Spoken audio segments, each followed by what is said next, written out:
So if I was to talk about something TSN does that is special and important in the field, it would be our deflection system, the step bushings in our SLS, SLBs, anything with a slot. These step bushings go into the slots and we tape them over when we send them off. Now when they get these on the construction site, they don't even have to remove the tape. So the bushings stay in place. They put the clip on the side of the wall and they can use any number 12 screw into that bushing and they can tighten it all the way down. We're the only ones that do it.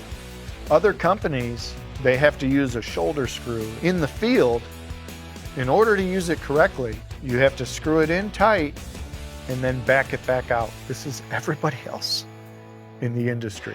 I don't know anybody who wants to back out a screw. So to get true deflection, the step bushing is number one, second to none.